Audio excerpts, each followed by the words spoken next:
Breaking news చూస్తున్నాం. కృష్ణా జిల్లా గుడివాడలో ఉద్రిక్త పరిస్థితులు నెలకొన్నాయి. మాజీ మంత్రి పేర్ని నాని కారుపై రాళ్ల దాడి జరిగింది. వైసీపీ నేత శివాజీ ఇంటికి పేర్ని నాని వెళ్లారు. అయితే తమ పార్టీ అధినేత ఉప ముఖ్యమంత్రి పవన్ కళ్యాణ్ పై పేర్ని నాని అనుచిత వ్యాఖ్యలు చేసినందుకు క్షమాపణ చెప్పాలంటూ జనసేన సైనికులు డిమాండ్ చేశారు. ఆందోళనకు దిగారు. రాళ్ల దాడిలో పేర్ని నాని కారు అద్దాలు పగిలిపోయాయి. టెన్షన్ వాతావరణం ఏర్పడింది.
కృష్ణా జిల్లా గుడివాడలో ఉద్రిక్త పరిస్థితులు నెలకొన్నాయి. మాజీ మంత్రి పేర్ని నాని కారుపై రాళ్ల దాడి జరిగింది. వైసీపీ నేత శివాజీ ఇంటికి పేర్ని నాని వెళ్లారు.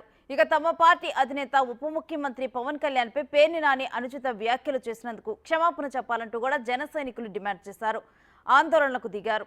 రాళ్ల దాడితో పేర్ని నాని కారు అద్దం పగిలింది. టెన్షన్ వాతావరణం ఏర్పడింది.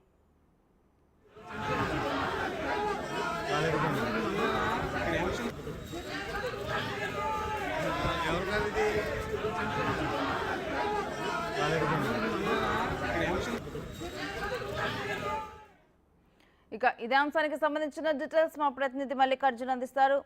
మల్లికార్జున్, జన సైనికులు వాళ్ళ ఆందోళన విరమించారా? ప్రజెంట్ అక్కడ సిచ్యువేషన్ ఏంటి?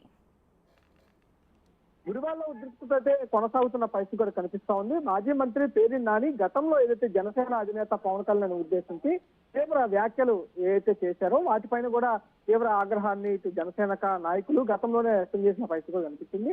ఈ నేపథ్యంలోనే గుడివాడ వెళ్లిన పేర్ని నాని పైన అక్కడున్న జనసేన కార్యకర్తలు, నాయకులు, కొంతమంది యువత కూడా కొంచెం ఈ దాడి రూపంలో కూడా చేసినట్టు కూడా తెలుస్తా ఉంది. ఏదైతే పేర్ని నాని పైన కూడా అవమానానికి పాల్పడినట్టు కూడా తెలుస్తా ఉంది.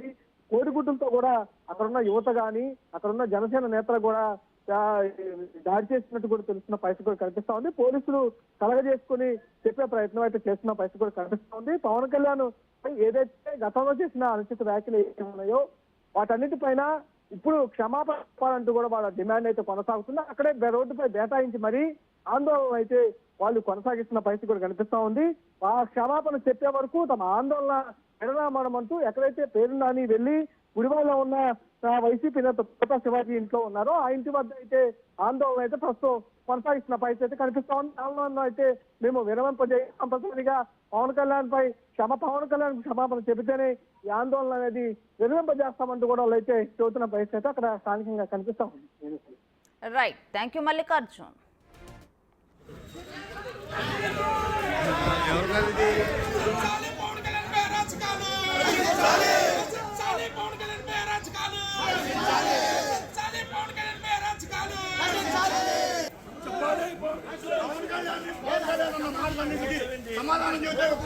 చెప్పాలి పవన్ కళ్యాణ్ గారికి, చెప్పాలి పవన్ కళ్యాణ్ గారికి, చెప్పాలి పవన్ కళ్యాణ్ గారికి క్షమాపణ, చెప్పాలి పవన్ కళ్యాణ్ గారికి క్షమాపణ, చెప్పాలి పవన్ కళ్యాణ్ గారికి క్షమాపణ.